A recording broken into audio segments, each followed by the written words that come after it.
Assalamualaikum warahmatullahi wabarakatuh. Nama saya Dimas Sepet Ananda dari kelas 12 IPS 3. Baiklah, saya akan melanjutkan materi tentang sikap kritis dalam menghadapi tantangan globalisasi. Permainan congklak atau dakon merupakan salah satu permainan tradisional yang dapat mendorong pemainnya berpikir kritis. Setiap pemain harus berpikir tentang strategi untuk mengumpulkan biji atau kerikil yang lebih banyak dari lawannya. Setiap pemain harus memindahkan biji ke lubang lain. Pemain memerlukan strategi dan cara menghitung yang tepat agar tidak salah memainkannya. Permainan ini mampu mendorong kita untuk berpikir kritis dalam menyelesaikan suatu tantangan. Oleh karena itu, kita diarahkan untuk senantiasa berpikir kritis dalam menghadapi suatu permasalahan. 1. Menumbuhkan sikap bangga terhadap identitas bangsa Indonesia. Seseorang yang tidak memiliki rasa bangga terhadap identitas bangsanya lebih mudah kehilangan jati diri. Kondisi tersebut menyebabkan seseorang mengalami krisis identitas. Pada umumnya, krisis identitas terjadi karena seseorang mempelajari budaya lain yang memiliki pengaruh dominan terhadap dirinya. Misalnya, kebudayaan luar yang masuk ke Indonesia sering diterima masyarakat secara mentah tanpa filter kuat. Unsur-unsur teknologi, modernitas, dan tren masa kini dianggap sebagai budaya yang harus terus diikuti.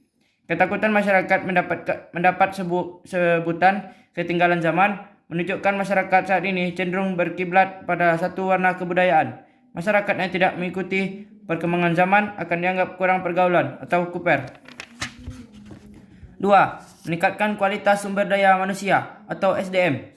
Sumber daya manusia merupakan aset terpenting yang dimiliki suatu negara. Tanpa kualitas sumber daya manusia yang baik, negara tidak dapat berkembang ke arah lebih baik. Oleh karena itu, dalam menghadapi tantangan globalisasi, perlu upaya peningkatan sumber daya manusia. Adapun beberapa upaya meningkatkan sumber daya manusia yang dapat dilakukan pemerintah sebagai berikut. A. Meningkatkan mutu wajib belajar 12 tahun. B. Memperluas akses pelayanan kesehatan masyarakat. C. Mengembangkan pemberdayaan masyarakat dan kepemudaan. D. Membangun akses, kualitas, dan pemerataan pendidikan di berbagai wilayah. E. Meningkatkan kualitas tenaga kerja melalui berbagai pelatihan kerja dan soft skill. 4. Berpegang teguh pada norma-norma sosial. Pengembangan kualitas sumber daya manusia tidak cukup untuk menghadapi tantangan globalisasi. Sumber daya manusia berkualitas tidak hanya dalam aspek intelektualitas, tapi juga aspek kepribadian dan spiritualitas. Norma-norma sosial dibentuk untuk memelihara keharmonisan hubungan sosial masyarakat.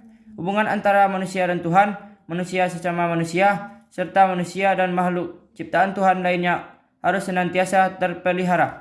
5. Globalisasi. Apakah Anda pernah mendengar konsep globalisasi? Globalisasi merupakan perpaduan budaya global dan lokal untuk menciptakan karya tiruan agar dapat meningkatkan pengaruh budaya tertentu. Contoh globalisasi dapat dilihat dari produk-produk olahan seperti burger rasa balado dan sushi khas Indonesia. Anda masih dapat menemukan beragam contoh produk global yang menerapkan tindakan serupa. 6. Menerapkan gaya hidup ramah lingkungan. Sudahkah Anda menerapkan gaya hidup ramah lingkungan dalam kehidupan sehari-hari? Gaya hidup ramah lingkungan merupakan mindset yang menjadikan bumi sebagai sahabat manusia.